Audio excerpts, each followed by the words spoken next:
I'm gonna see how you did it. Hey internets, it's Jake from Mini Terrain Domain, and this is Scribes and Scrolls. This is Book 7 Under a Red Moon, Chapter 83, Up in the Air.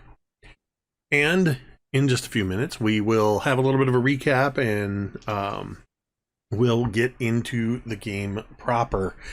Just a couple of announcements real quick. First, just a reminder that you can catch this and all of our other games in VOD form over on youtube.com/mini-terrain-domain. Those games usually appear within 1 week of when they aired, sometimes a little sooner, sometimes a little later. Depends on how busy I am and if I remember. But hey, it's better than it was. Sometimes it took people like Cari going, "Hey, are you going to put that episode up?" Oh, yeah. That's what I sound like? Apparently that's my sound. Hey, you going to put that episode up? That's my Cari impression. I'm Cari. That's what I sound like. If you look over here, I can't figure this pointing out. There we go. Yeah, and above M's head there, you will see our domain tomes. In this game, our domain dice are called domain tomes. Domain dice is a way that you, the audience, can have a little bit of an impact on the game by tipping $5, cheering 500 bits, subscribing, resubscribing, gifting subs, all that good stuff. Earns domain tomes for the players, which they can then use for a variety of purposes in this game, including rerolls, avoiding death, or changing the success level of their die roll. What else? We got some other games coming up, of course.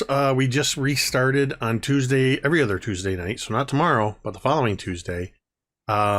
And every other Tuesday after that is our Sky Metal Iron Gods Pathfinder 2e campaign, where you can see M and I there, along with some other great players and our amazing GM, Violet. Completely different vibe on that game versus this game, which is good. And Vi does an incredible job with that, and we're all having a great time with that. Speaking of different vibes, on Wednesday will be our next session of Mythos Investigators Lawlerville, our Call of Cthulhu game. This is a original scenario by Ricky, who is our keeper slash historian, who is steadily turning up the dial on the horror, the cosmic horror. It's already gone past 10. I just don't know how much further it can go. We have a party split situation, and it looks like it's gonna end in tears. So yeah, I mean, I pretty much think that every week, that every session, that it's gonna end in tears. And yeah, so you can check that out. And then, of course, on Thursday nights we have our Kids on Bikes RPG. Welcome to Paradise, Michigan, where a group of teenagers and kids in the 1980s in the fictional Michigan town of Paradise, Michigan, are dealing with some very weird happenings in town. So tune in to see what that's all about. Our very own Dwight, the big bearded nerd, is currently has joined Pavlov across America this summer and is riding 1,000 miles on his bike and raising money to help fight childhood cancer. He's riding in honor of his father-in-law, Mark. There is a link in the chat. You can follow that if you want to donate and check on his updates. But he is a part of a virtual team. He's actually riding. He's not virtually riding his bike. But the team is people from all over the country that are also joining together to do these miles and raise money to fight childhood cancer. So please do check that out. Just a reminder that in these games, all of us here at the table, stay in communication about what our lines and veils are, and we have safety tools in place to keep ourselves safe and protected. We encourage you to do the same in your own games, but just know that when things get a little intense, that we are staying in open communication, and we have tools in place to help us navigate those difficult situations. Finally, before we get into the game, just a reminder that you matter. Your presence on this earth makes a difference. Whether you believe it or not, it is true. There are any number of reasons why people can struggle. It's okay to struggle. It's okay to not be okay, but you do not have to struggle alone. At any point in time, you can come into our chat and you can type !help. And a couple of URLs will pop up on the screen. They're also at the bottom of the screen right now. You can check out findahelpline.com, or you can check out takethis.org's growing list of resources. We encourage you to check out those websites, bookmark them, save them for yourself, save them for a friend, and remember, you matter. With that, Cari, what time is it? It's time to find some paths, bitches. Most recently, our adventuring group was dealing with the floods that were coming from the Storval Plateau and the Storval Deep, causing the Skull River to flood the town of Turtleback Ferry. You were beseeched to go check on the dam, being briefly, in quotes, waylaid by a family of hillbilly inbred ogres that caused a whole bunch of shenanigans. But you dealt with them. In fact, you kind of obliterated most of them. Continuing on your way to the dam, where Flip was the star negotiator with the Troll King, and got them to not bother you at all, and agree to allow you to go down and see what was happening within the mechanisms controlling the floodgates. When you got down there, you found that there was a shriveled old pit fiend, who was one of a pair that had been there for 10,000 years powering the floodgates. But when the last floods came some 54 years ago, his partner was disintegrated, and he's been holding the gates back all this time and was in a very bad shape. Teera made a promise to this pit fiend to release him once they released the floodwaters, and of her own accord stepped into the other magic circle and gave a little bit of her own life force to open the floodgates, relieving the pressure against the dam and saving the town of not only Turtleback Ferry, but countless other towns downriver. However, in the process, this pit fiend was absorbed by Teera and is now Teera's dark passenger. The pit fiend's soul is now cohabitating within Teera. That pit fiend, who Teera has learned is named Avaxiel. You ultimately returned back to Turtleback Ferry, having to tell them that they're going to need volunteers, essentially, that can help whenever the floodwaters rise, that will have to try to withstand the power of the ancient device and potentially give up their life force to save people downriver. Another feast, this in the form of a potluck, was held in honor of the heroes, and you were further awarded, and I'm looking everywhere trying to find this. Oh, there it is. Of course, that's not the one that has his name on it. My card with the name of the halfling that awarded you was the father. Bradford, yes.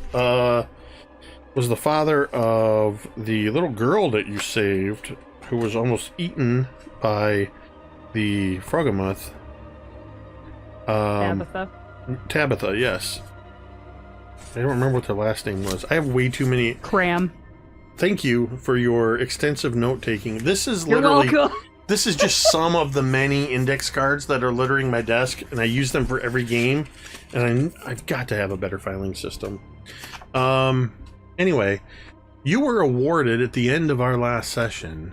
One, you had succeeded in completing enough stuff from a mechanical point of view that you all leveled up, which is actually the first level up we've had since we started playing in Pathfinder. So you all are now level 9, more hit points, and a couple of new skills and feats depending on your build. But you were also awarded by Bradford a airship. An airship that is the size of a motorhome, basically.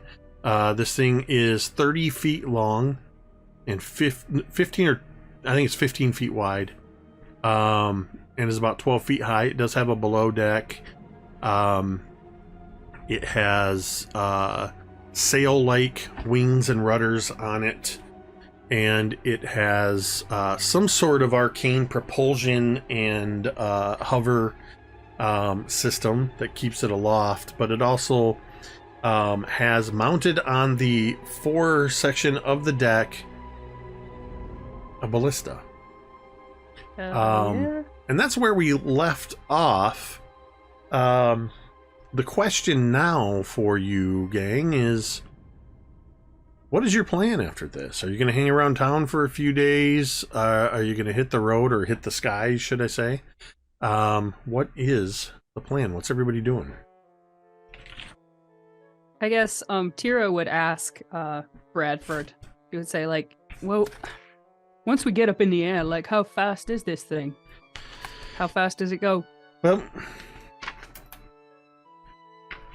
it's not exactly going to win any races. So I wouldn't expect to be flying like a dragon, as it were. But due to its smaller size than some of the other airships I've heard of, and what I've heard of how fast a Zephyrhawk can actually fly, is why I gave it its name. I should expect upwards of 5 to 10 miles an hour. Marda, how far away is, where we're going? Do you know? Does Martin know how far away? Didn't Marda have, like, some connection to where we're going? I thought maybe so- I thought it was Flip, no? Oh, I'm sorry. Yeah, I thought it, yeah. Flip, do you know how far away it is? Well, as the leader and spiritual guide of this plucky organization, of course I know. I know exactly how long it's going to take. Yeah. Yeah. Oh, did you want to know? Because you didn't technically ask. Yes, it would do me a great honor to know how far away is our fucking destination, Flip.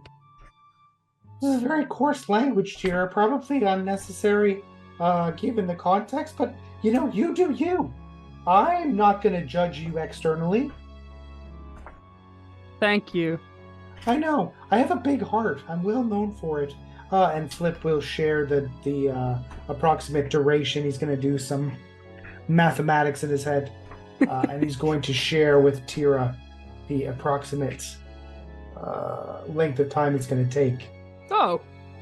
Well, hell, we're not in any huge hurry then. Which, for those at home, you know that you are approximately 650 miles or 630 miles or something like that from where you need to go in the Gravelands. And you know that depending on the actual speed of the airship, that it'll take you 3 to 5 days to get where you need to, assuming good weather, good flight conditions, all that sort of stuff. Well, So you all want to hang out here a couple of days, or you want to go get somewhere else and hang out there a couple of days? What, Vornush'ka? Sorry. it's fine. Flip, Yeah. what do you know about the Gravelands that is important that could serve us all? Look, you ask me these types of questions. You don't have that kind of time. Do you have any specific request? Like, narrow the focus? This mind is like an encyclopedia. Nobody wants to just hear me recite everything I know. Vornush'ka looks over at Teera. I thought I narrowed it by saying what's important. What's up Yeah. his ass lately? What do you mean lately? Yes, Flip will begin recounting what he knows about the Gravelands, and I would be happily make it. Oh, I need advice. We'll happily make a recall knowledge check Yes, I would like you to make a recall knowledge check. for occultism.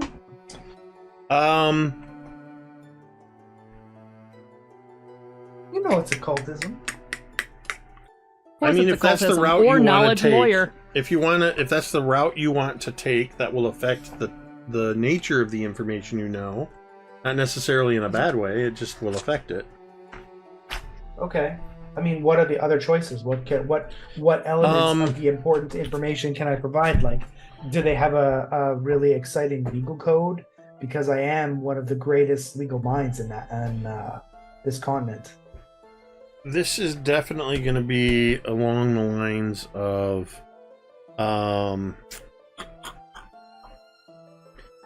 it's going to be, where is it? Is there a history?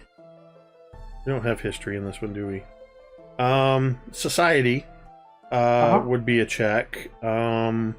Society, religion, occultism, I think would be your top choices. I mean, Or could I lore. You could do a lore check. do, Bardic lore. Yes.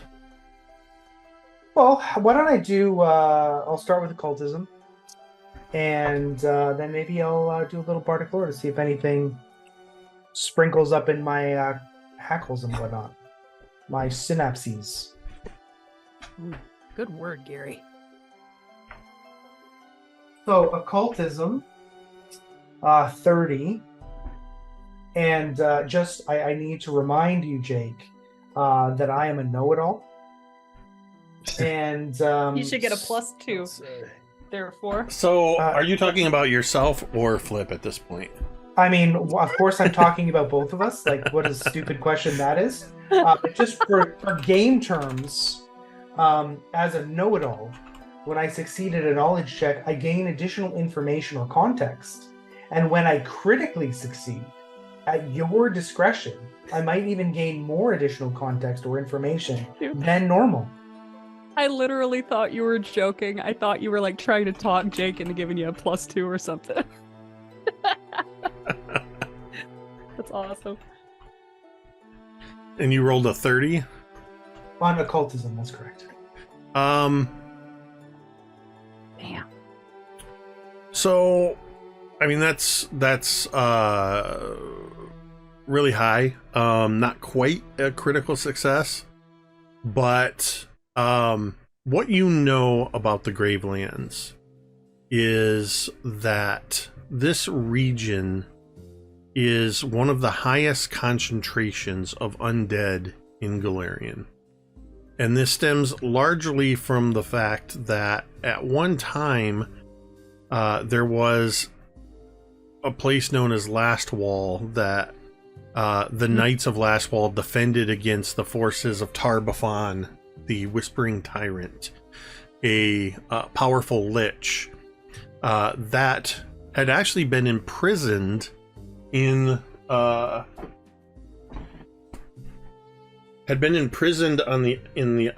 the island in the midst of, or along the Gravelands, which I'm forgetting the name of this island. While Jake is looking at the name of the island, check The us out Isle on of Terror. teespring.com. Oh. The Isle of Terror. And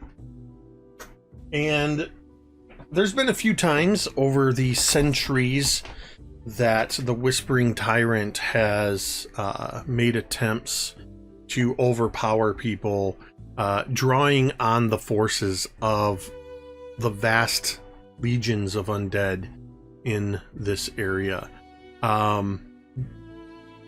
There are, within the Eye of Dread, there are a much broader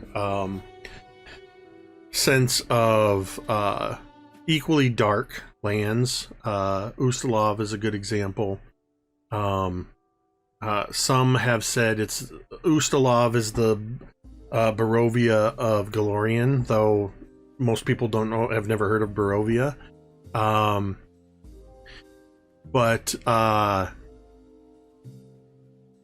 Yeah, that's your primary thing that you know about it, is that it is a land crawling with undead, quite literally. Ew. So yeah, go ahead. No, well, you share with class. Well, while I look what I'm looking for, go ahead and say what you were going to say. Well, I was going to say now I would like to make a bardic knowledge check just to see if there's anything that is tickling the old brain receptors up top. Just to see if anything jumps out at me and whatnot, given my vast knowledge of everything there is to know. Vornush'ka is listening to you as you tell us all this. I'm assuming conveying the knowledge that Jake has given us. Yep. And she's taking notes in like a journal, but you can tell that she's writing way too few words for what you're saying. I actually speak the language of the undead. Oh yeah? I'm really amazing in many ways. It's called necro. Say something. Say something.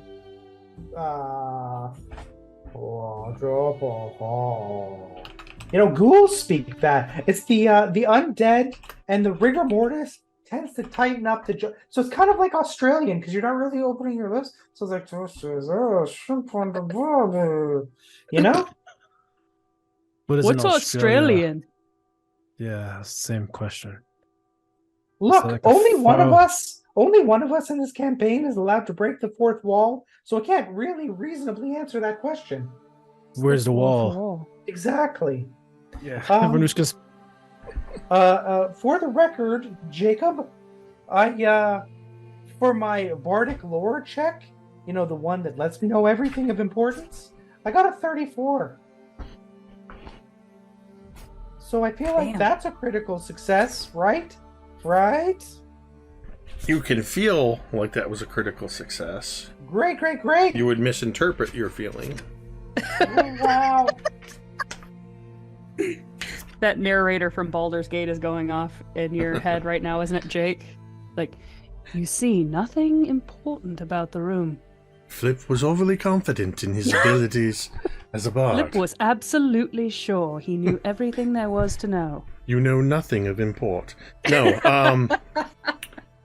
you know that that is the wrong region. So here's what I'm going to do, because it is, even though it's not a critical, it's a stellar success. I am going to give you a +2 circumstance bonus on all your future recall knowledge checks for the Gravelands, because I don't have a encyclopedic knowledge of this region to tell you more useful information right now.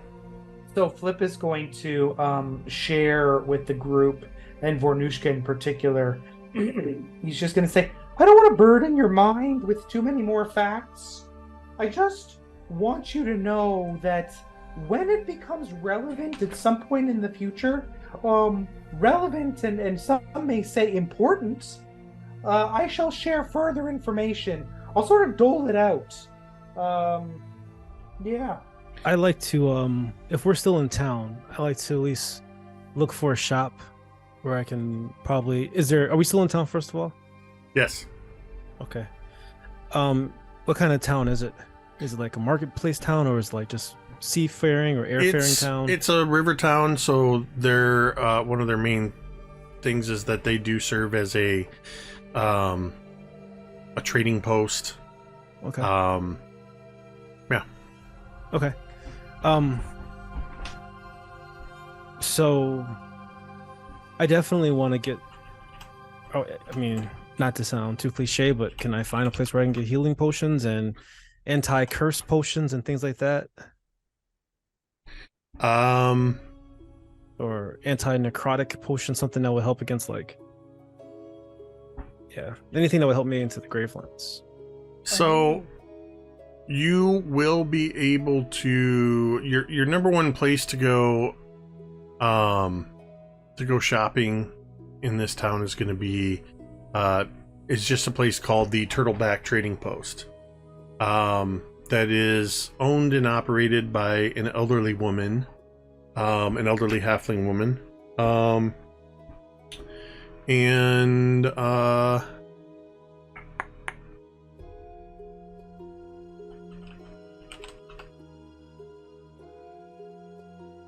You absolutely can go in and see about getting healing potions.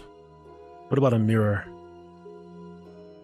Small mirror, handheld mirror, like a handheld mirror is absolutely no problem. Yeah, I'm one of those. I don't know what the healing. Oh, there we go. Roll me a charisma. Not a charisma. Would it be a charisma? You could roll straight charisma, or you could roll. I have not had to jump through so many different books in a long time. I'm used to having everything at my fingertips. I would like you to choose how you're approaching this elderly woman. You can use intimidation, or you can use. Is there no persuasion skill? Diplomacy. Mm-hmm. I think diplomacy is going to be your number one. Not for an orc. Avenue. Diplomacy. I have intimidation, which I would do a lot better at. So under intimidation, the keywords are coerce and demoralize. So you're going to attempt to coerce this elderly woman into giving you what you need. Jesus Christ. Really 100%. Nice. Really nice. I would like Oh you my God. to roll a intimidation check, please. All right. You want me to say what I'm going to say first, then roll it? Sure. Let's do it that way.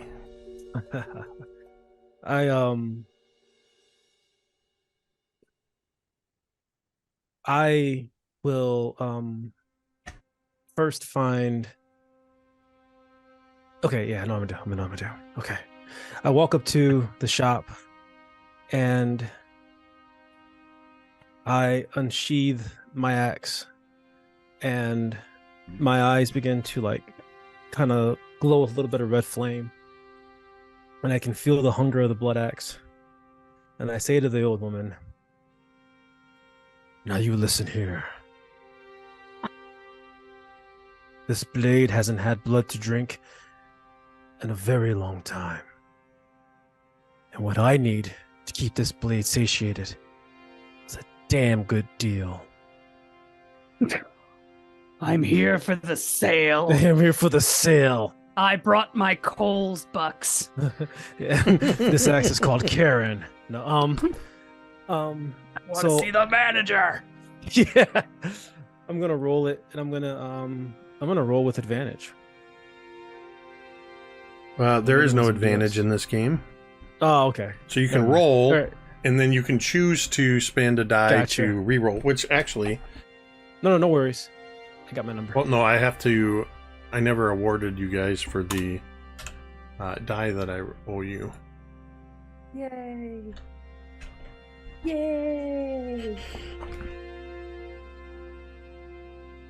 All right, I look around the stand and I say, pretty nice stand you got here. It'd be ashamed if got all chopped up and broken down, and everything got stolen from it.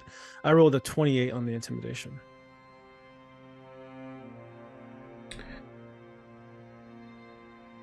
Let's see. So that would be for DC.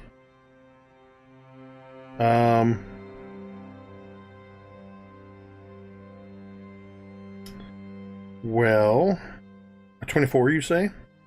28. Or 28, okay. This little elderly halfling woman just sits there wide-eyed as you're saying all of this. And you see her eyes just keep flitting to the blood axe. And as you finish, she just says, well, I do recognize that you and your friends have saved Turtleback Ferry, and of course I had every intention of providing you with the best deals possible, but I can absolutely assure you that you will never pay full price in my store. What is it that you need? I will get you whatever I can. Gonna need some potions of healing. Sounds corny when I say it out loud, but I don't know what else to call it. Then a small mirror you can fit in your hand. A mirror, and you hear clattering as she's kind of nervously rummaging through different stuff, moving through the store. And will this do? It's about the size, basically a mirror about this big, the size of a index card, about 3x5. That works good. Excellent. What else do you need? Healing potions. Let's see what I have. We did go through a few of those, dealing with the aftermath of the flood. Ricky, I'd like you to roll me a D100. Let's go. And rather than the usual percentile, there are what is available to you for purchase will be determined by how close you get to the number that I rolled. And I also want a more lantern oil. Or just kind of oil, or do you need lanterns as well? Probably should get at least one lantern, but much more oil than lantern. In fact.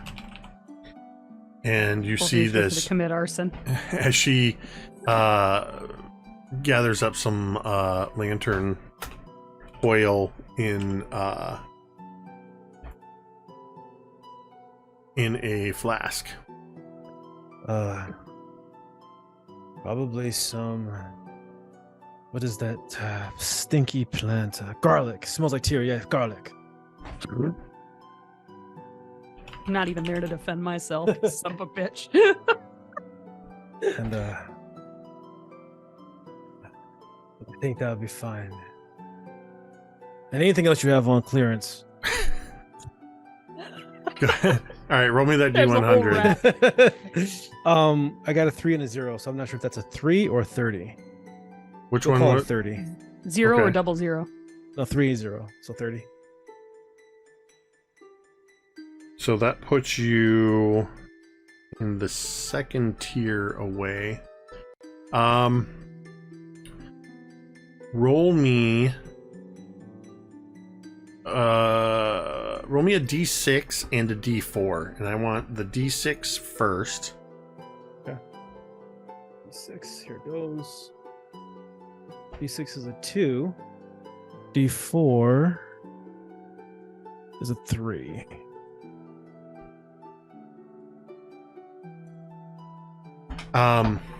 She starts rummaging around in behind the counter, and you see there's a cabinet behind the counter that has like a glass front on it, and she pulls a little key from around her neck and nervously kind of misses the lock a few times, glancing over her shoulder at you and your axe. gets it unlocked and pulls it open, and you can hear bottles clinking as she's sifting around and looking. Okay, please, please, I know there was some in here somewhere. Please let there be at least one. Oh, and you hear her sigh. Oh, and she pulls out 2 bottles of a healing potion. You see the red liquid in them, and she sets those on the counter, and then she turns and looks back, and you see her move a couple more things, and she goes, oh, I almost forgot I had these. So the 2 potions that she sets down are lesser healing potions. Okay.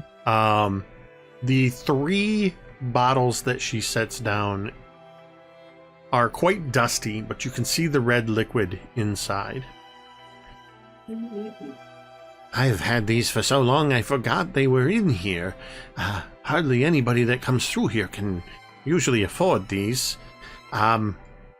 These here, the lesser healing potions, are 12 gold pieces each. Well, normally they would be 12 gold pieces each. The 2, of course, you will only pay 6 gold pieces for those. These ones here, as she indicates the 3 bottles, you understand, they are very difficult to come by, and it's been a long time since I even acquired these, at least 50 or 60 years. They normally go for 400 gold pieces each, which would, of course, cost you 1,200 gold pieces, but since you are the heroes of Turtleback Ferry, I will, of course, only charge you 800 gold pieces for those, which would, with everything, would bring your total to 815 gold pieces. Vornush'ka doesn't have 815 gold. Vornush'ka has way more than Vornush'ka that. has all that shit from Shadowheart, bruh. You were given the equivalent of over 1,000 gold pieces, I think.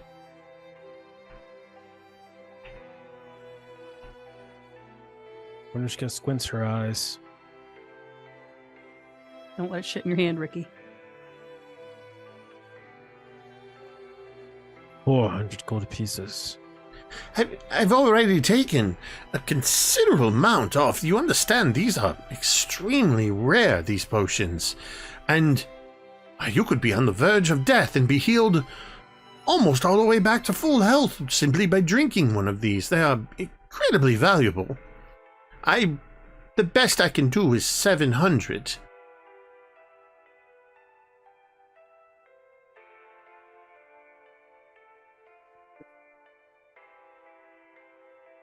$675.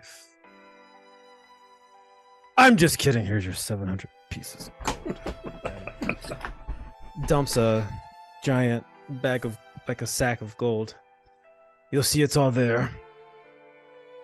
What's your name? I am Wendelini. Wendeline.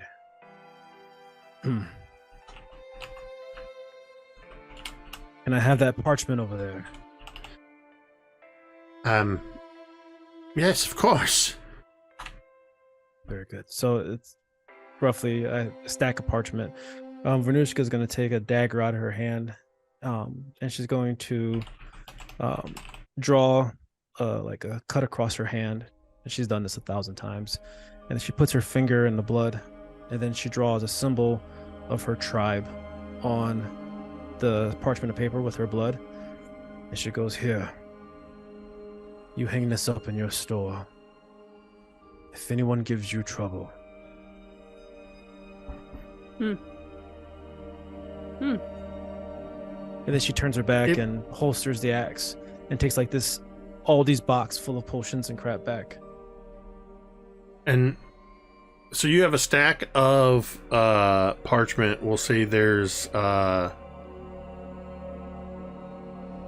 we'll say there's 20 sheets of parchment in there. You have a bullseye lantern, a full flask of lantern oil, a mirror, Gotcha. 2. Where did it go? 2. I lost them. Hold on. Healing potion. You have 2 lesser healing potions and 3 greater healing potions. And in case you want to know, the lesser healing potions are 2d8 plus 5 hit points when you drink those. The greater healing potions are 6d8 plus 20 hit points when you drink those. Wow. Wow. And somebody maybe a little more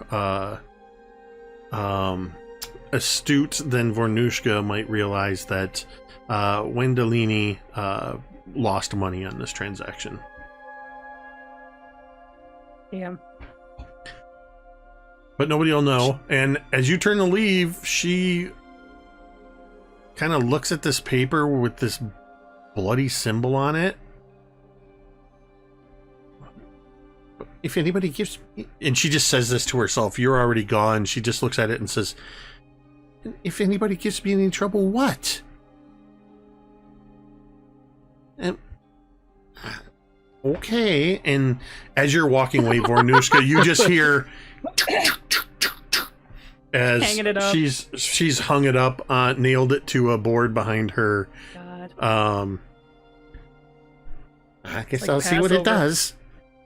All right, now that Ricky has basically robbed an old woman, Fuck out of Dodge. what would anybody else go. like to do? Get the fuck out of here. A lot of people to rob in the city. Let's go. How long were you guys sticking around?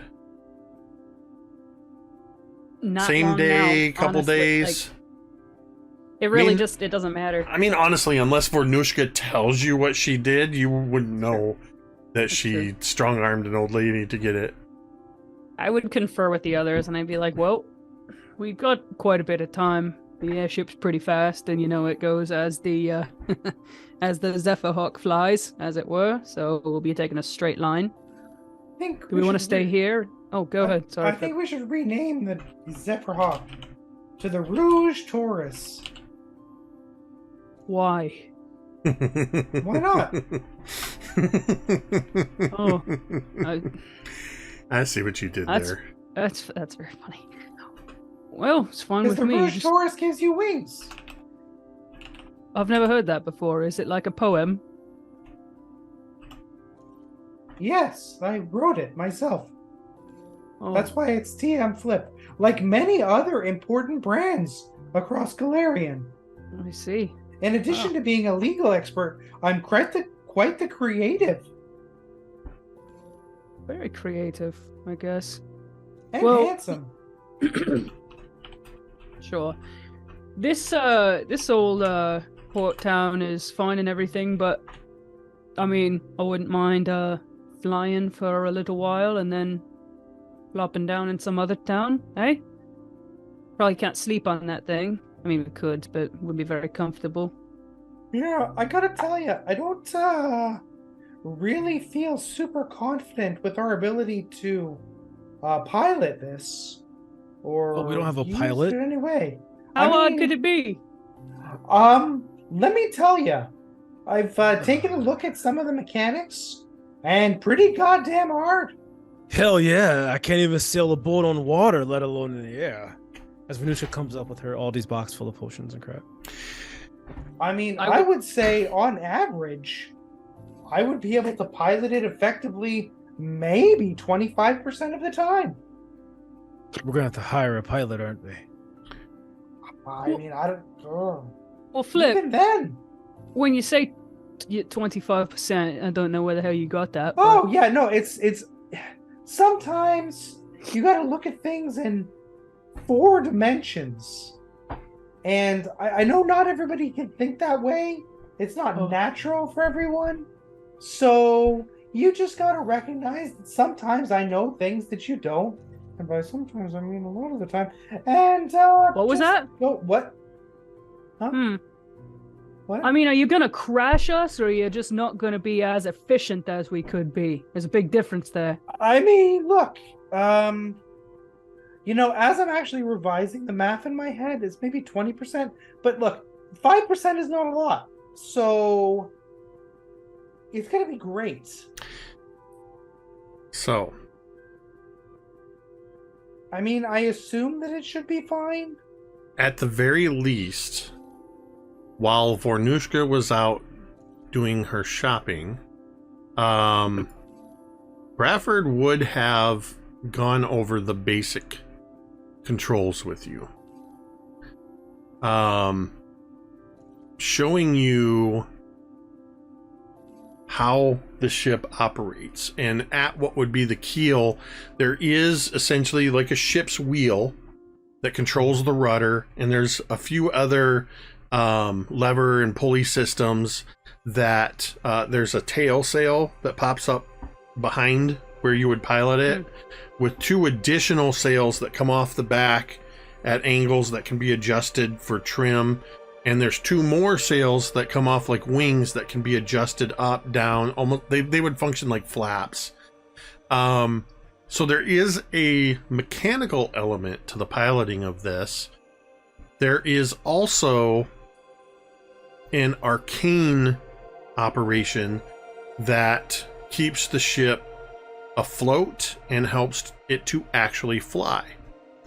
And Bradford would basically kind of go over the various levers and controls, showing you just sort of around his farm property as this 30-foot airship, keeping it, you know, just a few feet above the ground. It is very clear that Bradford does not know what he is doing. He knows what each of the levers controls. He is accurate in what he says. This goes to this, this goes to this. But you can see he gets a little confused, and there's a couple times where his farm now has deep furrows carved in it where the hull of the airship has dug into the earth. He almost took out one of the trees. And at one point, he was briefly flying you at a 45-degree angle in a circle because he struggled to right it. I would like you to choose one of those checks that is required for the ship, which is either Arcana, Crafting, Nature, or Piloting Lore, which I don't believe you have. And I would like you to make one of those rolls. Great. Just flip, or all of us? Just flip. Unless anybody else is going to attempt to fly the ship as well. 25 Arcana. Nope. I got a nat 1. I did attempt. Nat 1. Which is a total of 13. That would be definitely a critical fail. And you got what, Flip, on Arcana? 25. 25. So I imagine that at some point Teera is kind of getting in your way, trying to tell you incorrectly which levers Bradford said. And the fact that you didn't critically fail is what keeps you from crashing the airship. But you do drag it along the ground a little bit. This thing does not respond, at least at this level, does not respond very quickly. Go ahead and make another check. Hey, I'm going to assume that you're spending roughly a couple hours. Sure. You want to keep your oversized mitts off the controls? Yeah, no, your hands are ginormous. It's like you're wearing gloves. Yeah, I know. And Teera would step back and just kind of like cross her arms. 30.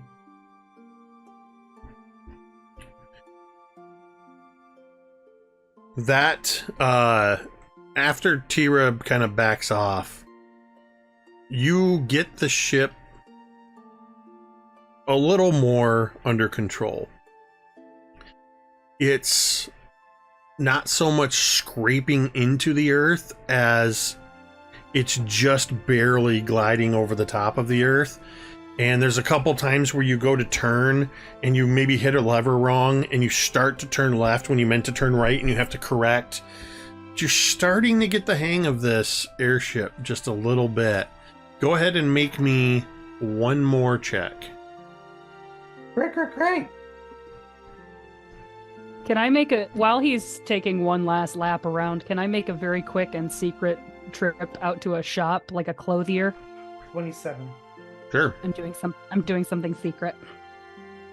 What are you? You figure out that what's probably causing you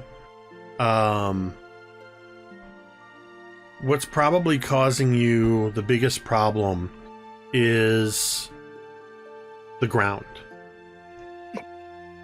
You know that you're not likely to be flying this thing this close to the ground. And if you were further away from the ground, you think you've got it well enough to keep it moving in the direction you need to go.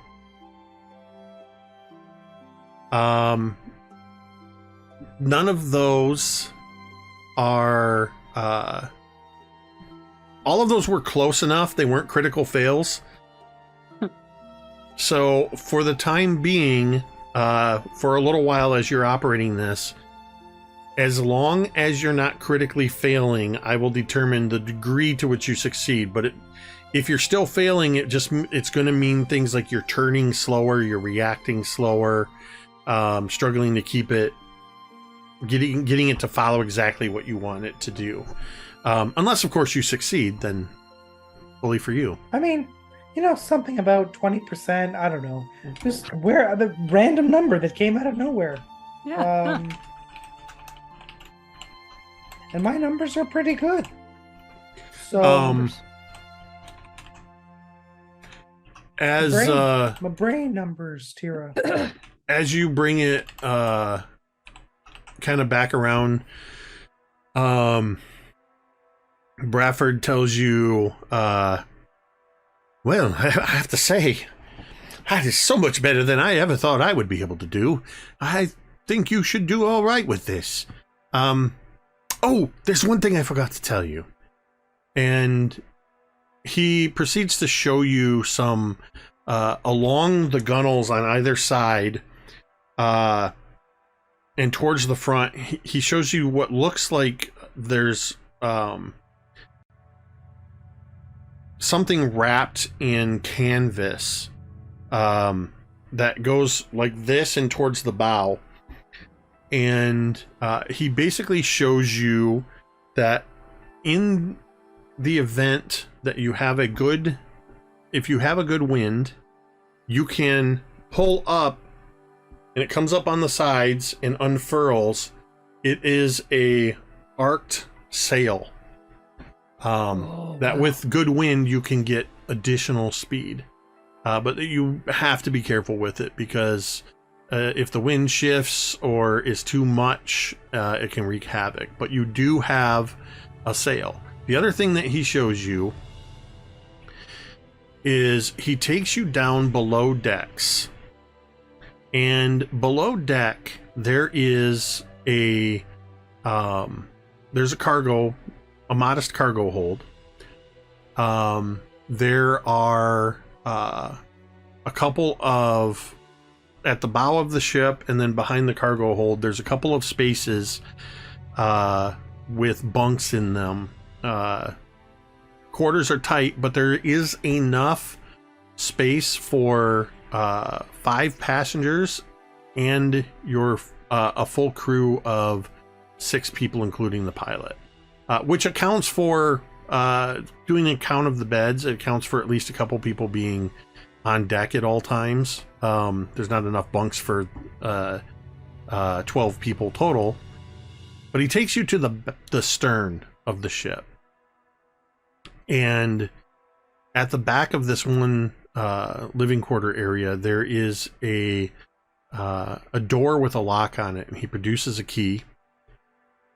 And he opens this door up, and there's a very small room in there. And as he opens it, what you see is some type of metal platform coming from the deck of the ship and from the ceiling coming down, and they have these metal prongs, almost like a ring for setting a gem in, but they've been opened up. Suspended between them is a glowing blue crystal. And you can see arcane energy just sort of... It's very stable, and it just seems to be flowing up and down and throughout. And he says, "This is the arcane power source for the airship. Since I have recovered this and done all the work to restore this vessel, this power source has been active. I'm going to be honest with you. I don't know how to recharge it or if it needs being recharged. I don't know the lifespan of the arcane power source. I just know that this is what is keeping and allowing the vessel to fly.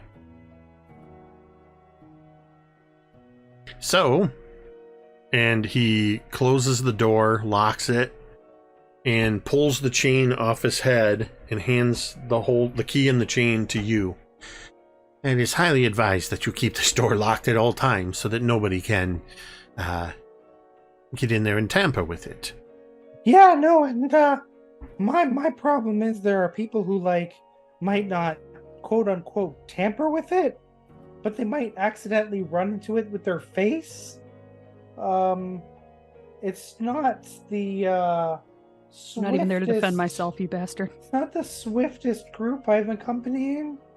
I'm leading these troops into battle, but they tend to go face first, so just I'll hang on to the key. I would recommend whoever this is that has prone to face planting into doors and other things, maybe don't quarter them in this cabin.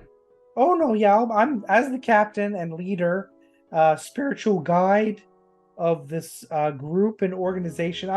I'll assume the responsibility because it's a mantle of responsibility, really, and that's how I'll position it.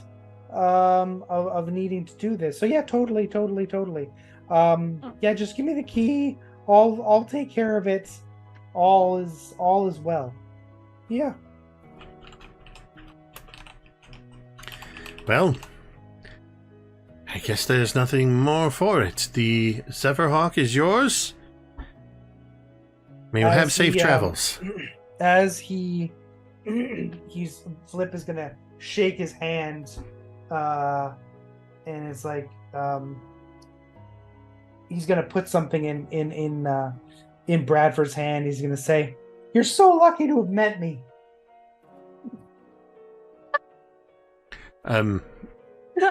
I absolutely am. And he does not look in his hand right away, but the moment he turns away from you, you see him going and looking down at his hand. It is an autographed Flip piece of paper. Oh my god.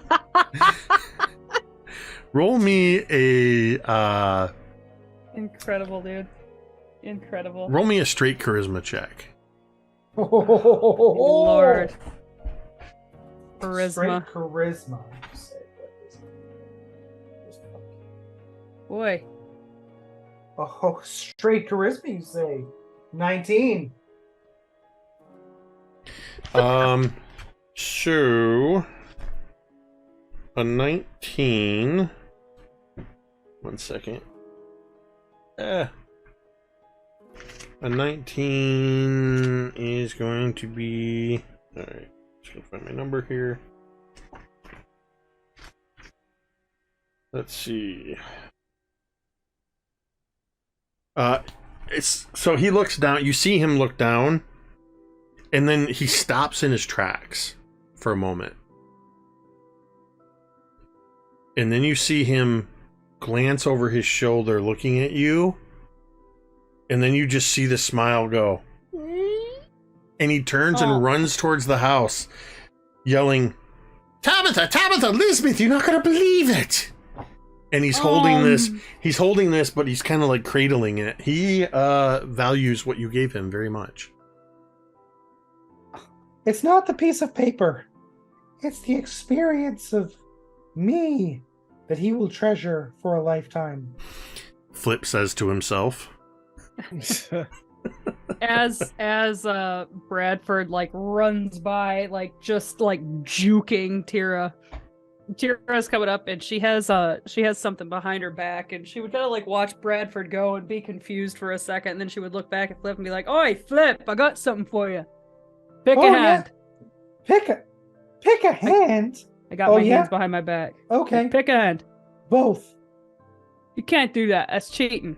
Well, you didn't specify the rules. Pick one hand. It's too late. You already gave the game away. As the foremost legal scholar in Galarian, you should have. As he's talking, Teera pulls out a very nice hat, and it looks like a captain's hat, and it's like it matches your outfit like perfectly. It's got a beautiful, gigantic, peacock-looking feather on it, and it looks like it might have been like a little bit of money. And Teera would hand this to him and be like, "I mean, I don't think we can trust the captain if he doesn't have a hat."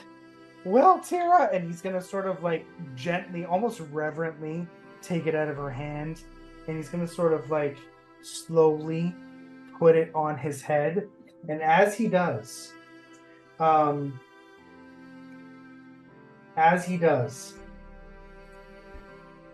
there is a distant sound of like cheering. So it's like as the hat sort of goes on his head, and then he sort of like fluffles his feather, and he's like, Teera, this is a fine gift, and I shall appreciate it. I won't say I'll treasure it always, because always is a long time, but I will take good care of it and tell you I am grateful for this fine gift. And Teera would smile, and she'd be like, she would nod, and she'd be like, "Well, you already look more like you know what you're doing, so mission accomplished." And she would just kind of like laugh and climb onto the frickin' airship. So, during Flip's training and Vornush'ka's coercion/shopping trip, and Teera sneaking off to buy Flip a hat, Marda, what have you been doing during these few hours? I think Marda...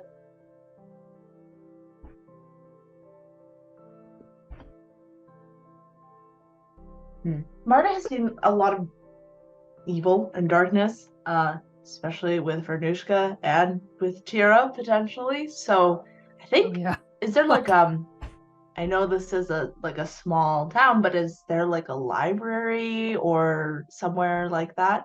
Are you gonna bully the librarian? Yes. Not everybody bullies people everywhere they go.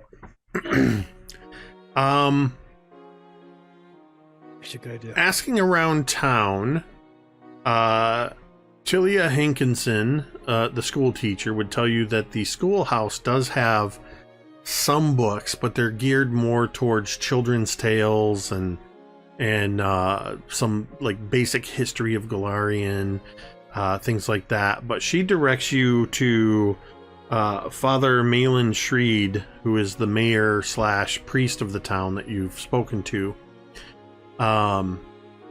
that he manages the town from the Church of Aristil, which is the largest village, or rather largest building in the village. It's the feast hall of this building where you've had your couple of feasts, and he is more than happy to direct you to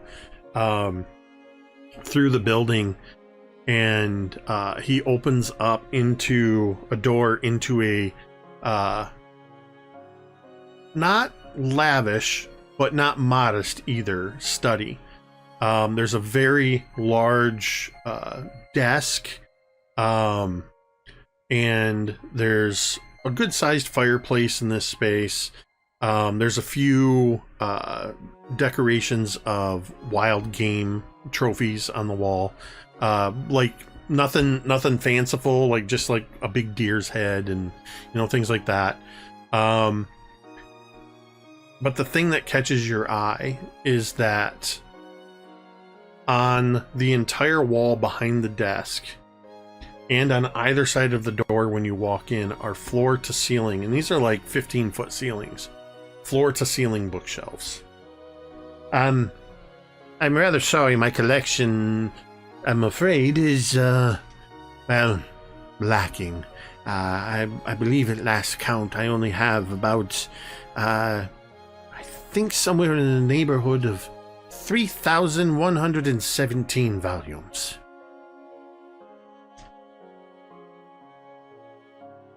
Well, that is admittedly more than I believe that I have time to peruse. Oh, don't I know it?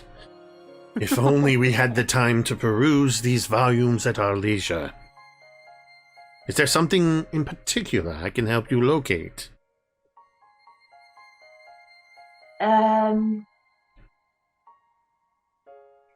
She sighs and she looks at these books and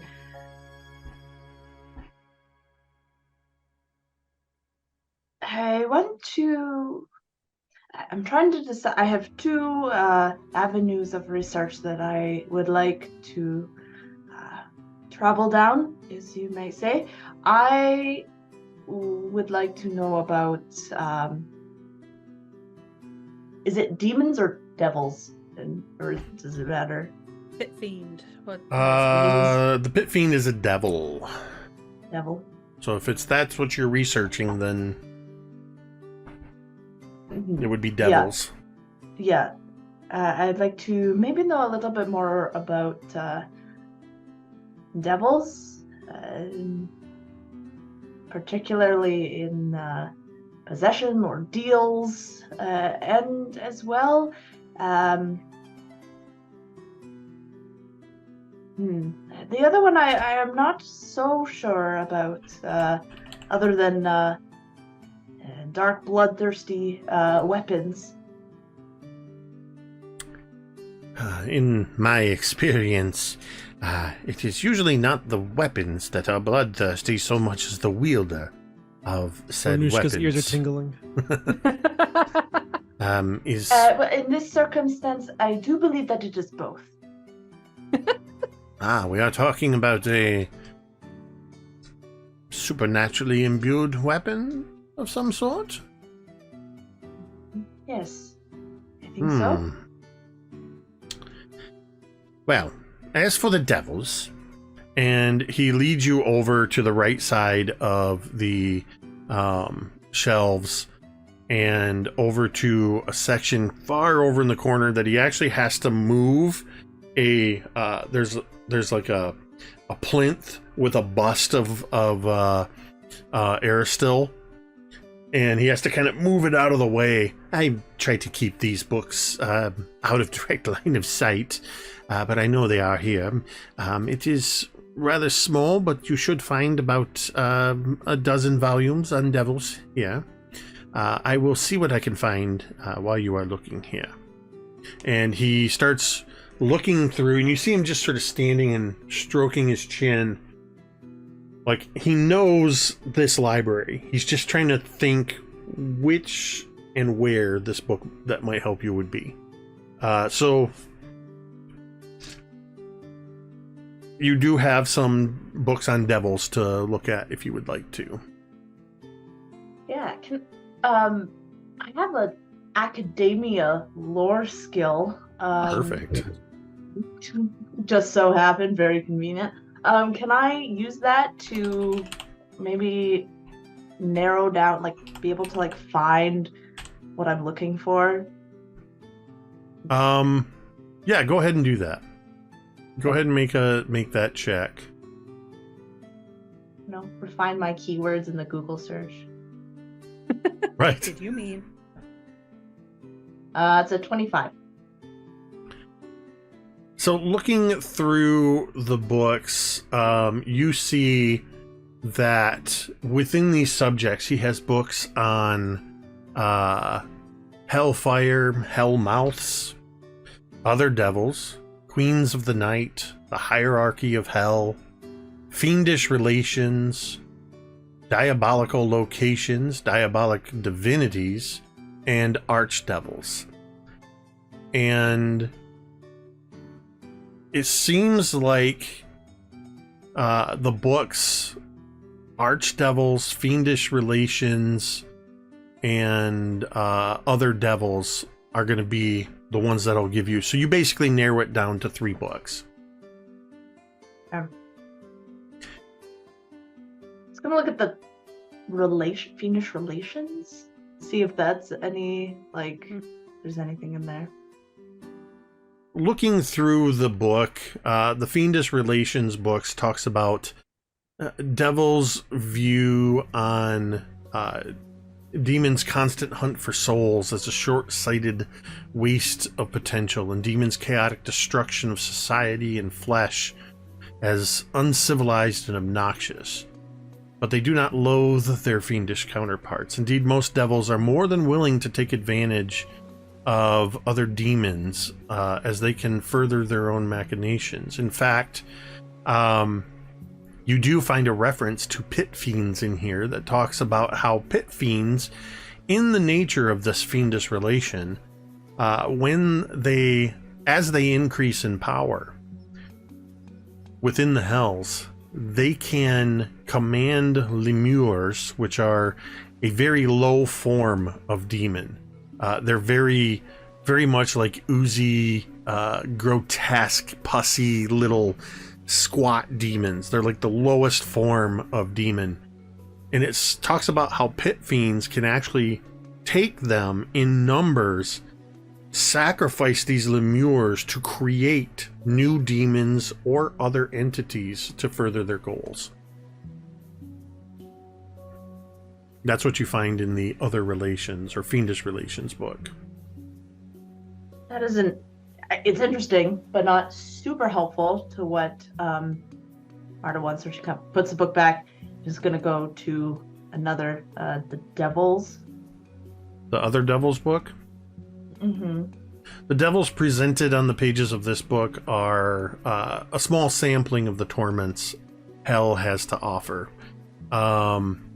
Other devils, like the Inquisition-focused bone devils, the cherub-faced and fly-bodied accuser devils, and the aquatic drowning devil are a few examples of these widespread immortal creatures. This seems to focus on the lower ranking devils that are particular to certain regions or biomes, and devils that have specific areas of expertise for tormenting the living and the dead.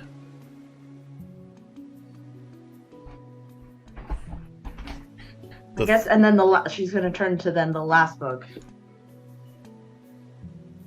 In this book, it talks about archdevils. At any one time, 8 archdevils rule the upper layers of hell, while the deepest layer is ruled by Asmodeus. Each archdevil is a unique demigod with a dedicated role in guiding the infernal machine forward.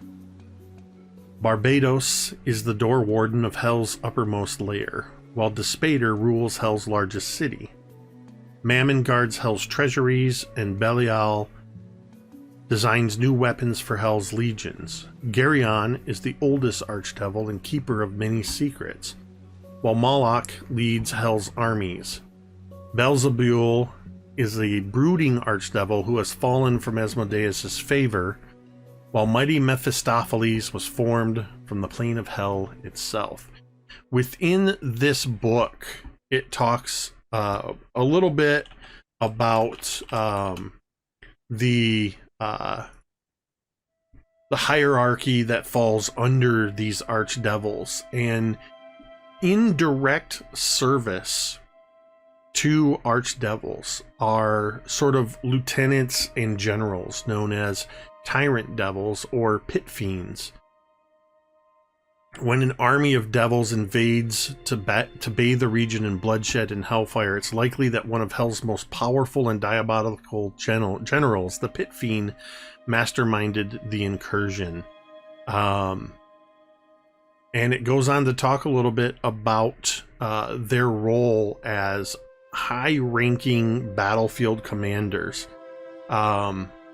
Within the descriptions of this, one of the things that you can infer is that if the Pit Fiend, if there were two Pit Fiends that were trapped and powering this Thessalonian ruin,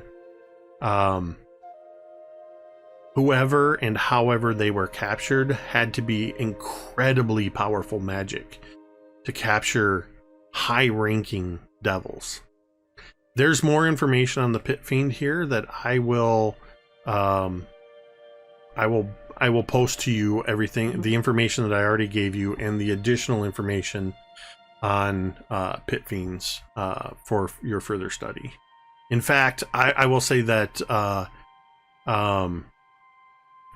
Father Shreed comes over and he says, well,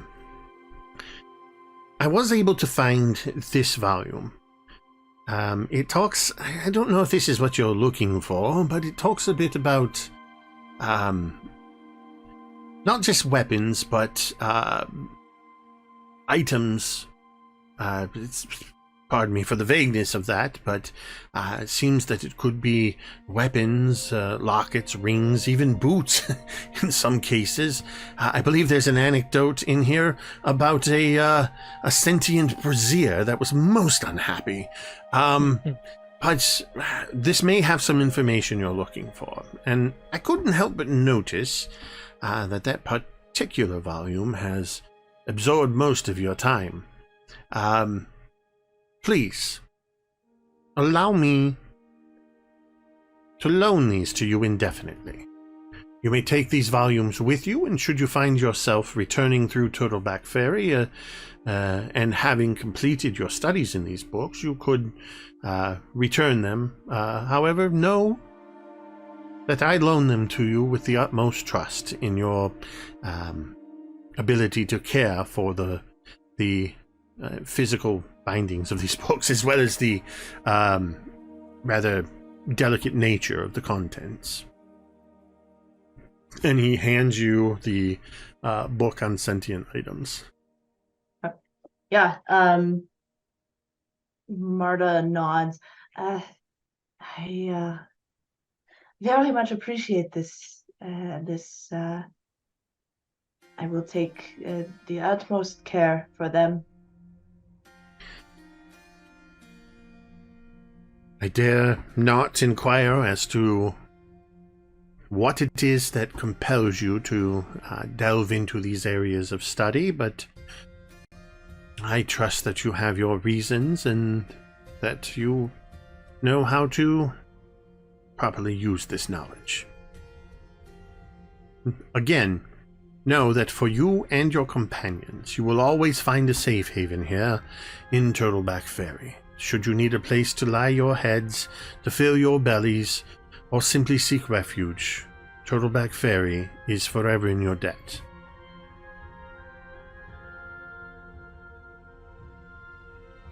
As this conversation is ending, the sound of a distant argument is heard drifting across town, and it's very clearly Teera.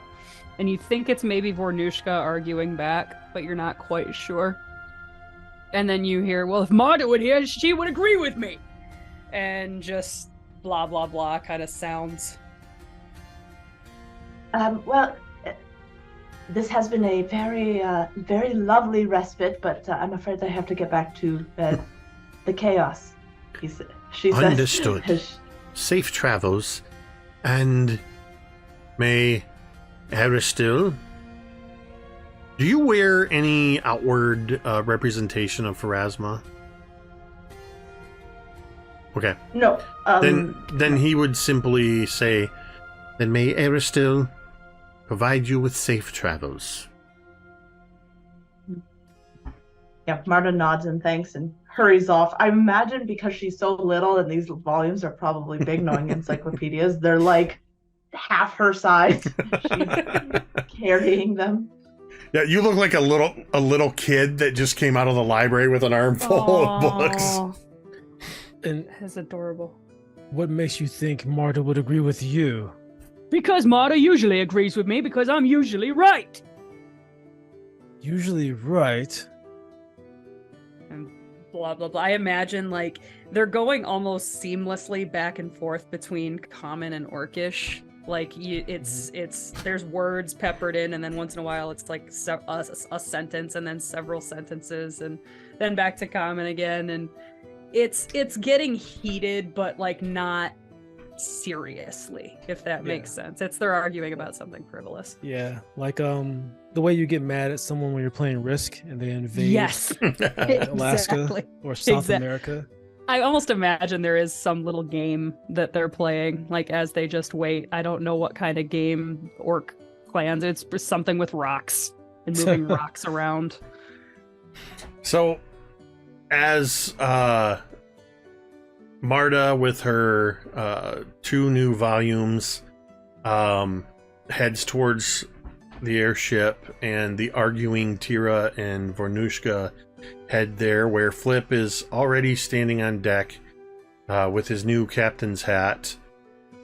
Flip, I would like you to make me a one of your piloting checks, please. Okay.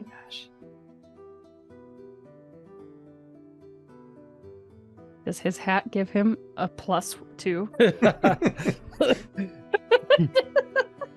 32. Nice. Excellent. Not that he freaking needs it. Let's go. So, Flip, I will let you, since that was a success, right on the money, I will let you narrate how you pilot the Zephyr Hawk off into the eastward sky. Flip's feather is about 3 feet high. It's about as tall as he is, so he's now total 6 feet tall. And it's sort of swinging back in the breeze, and he raises the lever and starts swinging the ship's wheel, and he says, "To infinity." No, that's trademarked by somebody else. Up. No, somebody. Fly, you fool. No. Appropriate, but trademarked by somebody else. Let's kick it. All right, it's not great. I'll work on it. Workshop it. And then the airship takes off. And you begin climbing upward into the sky in a generally eastward direction. And that's where we're going to take our break. When we come back from break, we're going to figure out what direction, what route you all are taking.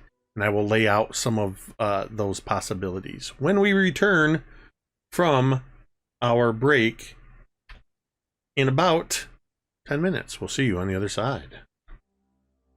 Don't crash, Flip. And we're back as the group of adventurers is sailing off into the sky in their newly acquired airship, the Zephyr Hawk. Now, you all need to figure out how you plan to get to your destination. Do you plan to fly directly there and then wait a couple weeks? We know that The current date is, I don't have it in front of me at the moment. I told you guys earlier, it is the current date is not showing up there. Where did I put that? The 19th of June, or whatever the equivalent of June is. 19th of June. Yeah. 29. I mean, 20 yeah. something. 26, it's a wheel day, a Wednesday. The 26th of Sereneth, which is, yes, June. And it is the blood moon. It falls on Moon Day, appropriately, in Erastus the next month. About... Was it? Wait, not the 20th. Sorry, the 15th. Which is 19 days from now. But due to Flip's astute calculations, one, you've learned very quickly that the Zephyrhawk flies at about 5 miles per hour. So you know that it's going to take you about, should everything remain favorable, about 5 days or so to get to your destination, which would leave you 2 weeks to just hang out in the Deadlands. What you know, and some of this is just general knowledge that you would have, and some basic maps, is that from Turtleback Ferry, should you fly straight east, more or less that'll get you to your destination with a slight deviation southward. That'll take you past the large city to the east of Kirmaga, or you could venture slightly southward to the smaller but more unruly town of Sarathu. But that direction will also take you over the Mindspin Mountains. The Mindspin Mountains are, at best, on foot, considered a treacherous place. The Mindspin Mountains are said to be, some would say infested, some would say there is a high concentration of giants, ogres, and trolls, including mountain giants and fire giants. It is also prone to unpredictable weather patterns, because you would have to fly, or on foot you would have to travel through mountain passes. You would basically be flying through and over some of these mountain areas for quite a while. Should you decide to bypass the mountains, you could fly northeast, with the first town that you would head towards would be Erglin, which is, Teera and Vornush'ka would know, is one of the only outlying, mostly orc and orc ruled cities, or rather towns. It is also a bit of a Wild West sort of place, with it tends to attract more, or rather less, savory elements, and it also sits smack in the middle of the Cinderlands, a desert region. This northward route around the mountains would also take you to a place that Vornush'ka is extremely familiar with, the Hold of Belkzen, which is where the most concentration of orcs in Golarion resides. Many tribes move in and around Golarion. In fact, because Belkzen is actually within the Eye of Dread region, there are actually some tribes of orcs that have allied themselves with Tar-Baphon, the Whispering Tyrant, and aid and are supplemented by legions of undead.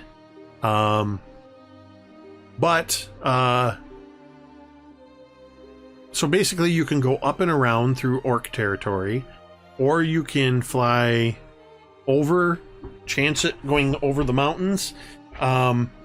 A couple other regions or points of note would be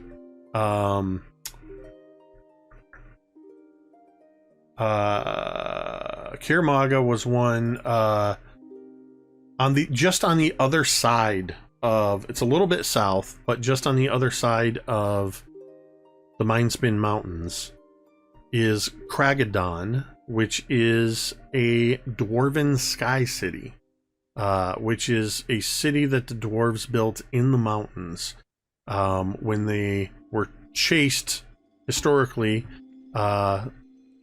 Thousands of years ago, they were chased up from underground by the orcs in their quest for the sky.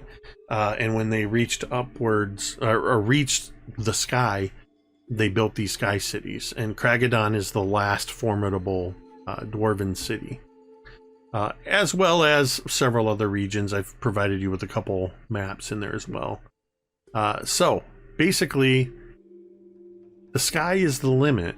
I've laid out a couple probable routes, but you can really go anywhere you want to go. I would kind of shrug, and I guess I would look a little uncomfortably over at Vornush'ka. And I would say, well, up in the mountains, we don't really know what we're going to get if we go up over the mountains. Could be windy, and God forbid we crash. And I kind of just glance very quickly over at Flip. God forbid we crash, and we end up in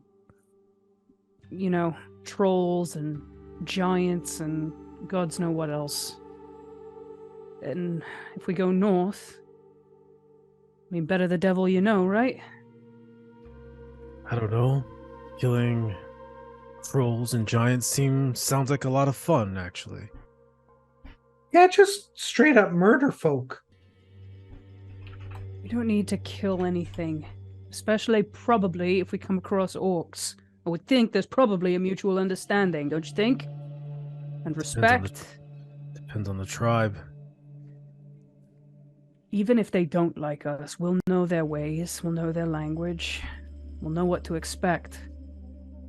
Don't ever know what to expect with bad weather and trolls. Huh? Makes sense to me. Guys, Flip, Marda? Yeah, no, that's fine. I mean, it's maybe the least of the terrible options. Marda, I'm always curious about your thoughts, your insights, and your feelings on things, like your emotions, like how things are progressing with you, like your deepest sort of like coming from in this general area and like from here and like unburden yourself. Like, feel free to just... I am not sure how the emotional burdens of my heart have anything to do with navigation. Might be a new way of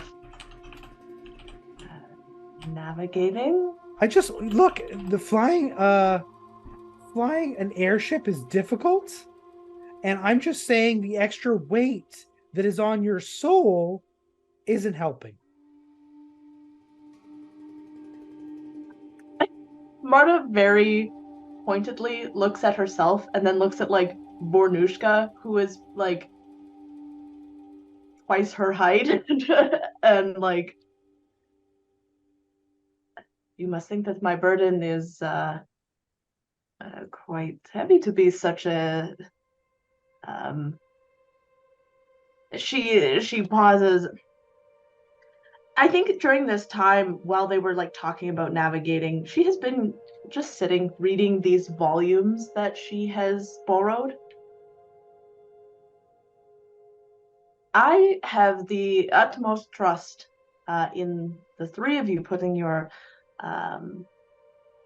skills together to get us through whatever navigation it might be. I must say that navigation has never been my strongest skill.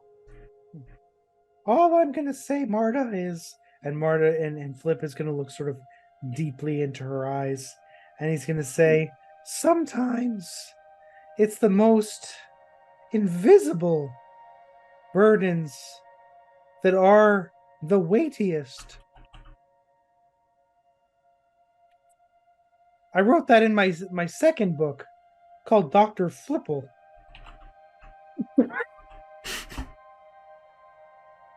I did a sage one-man, advice. Yeah, you know what? You're not wrong. I will keep that in mind.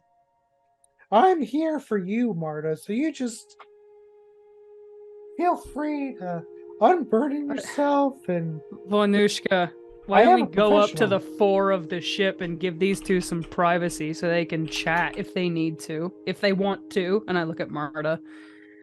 And I would pull out the bag that contains the game that we've been playing, and I would kind of pull Vornush'ka along to give these guys just a little privacy. There's not a ton of room, but if you get far enough away, I suppose there's maybe a little bit. Yes, let's play Sticks and Stones. Yes. Oh my god, that's the name of the game. We need to come up with rules. Okay, let's go sit. No problem. We can do that for real if you want. Let's do it, dude. I'm in. Cool. I think Marda turns to Flip.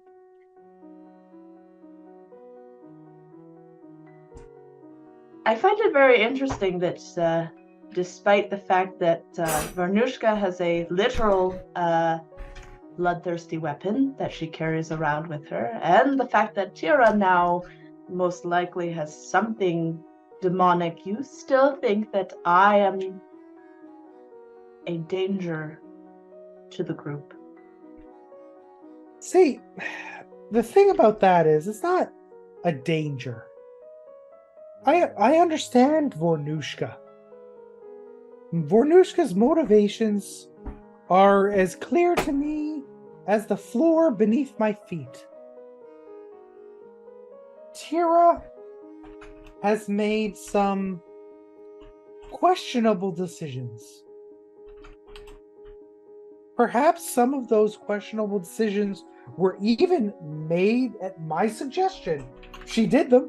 So ultimately that burden falls on her. But we must hope that it is a burden that she can bear.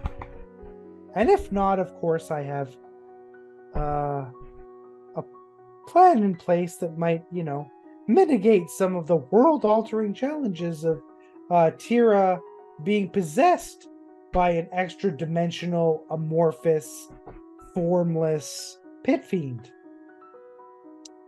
What I can't track is the path that you're walking toward. I understand vaguely where you've been, but I don't know how that informs where you want to go. And therefore, I must understand. And you understand by asking questions. And I ask questions. It's how I see the world. It's why I wrote in my third book, Question Everything, and then included 70 blank pages of paper for the reader to draw their own conclusions. Page left intentionally blank for anybody in publishing.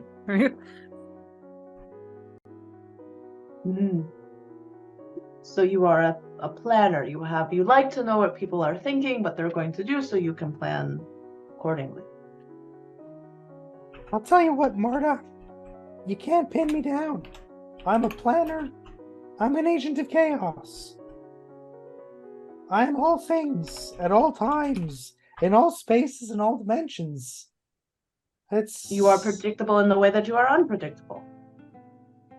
I wouldn't be so cliche, but it's appropriate nonetheless. You don't sell books with cliches, let me tell you.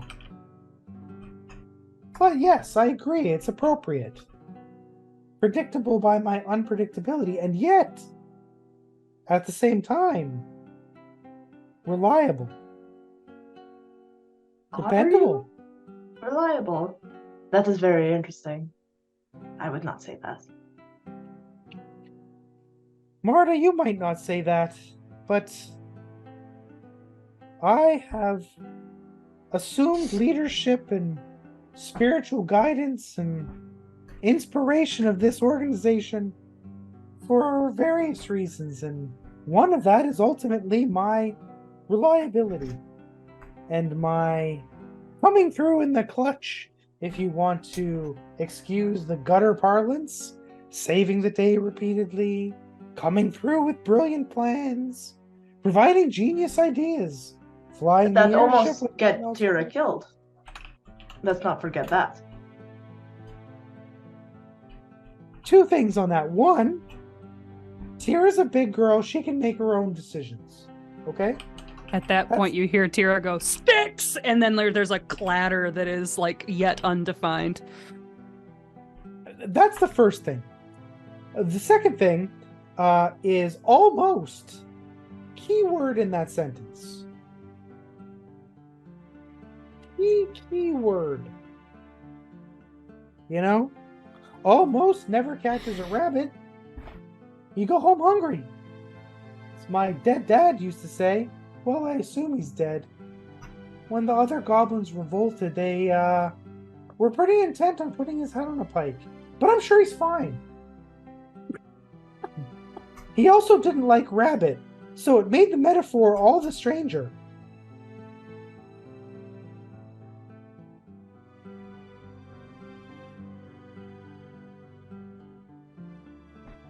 Marda nods.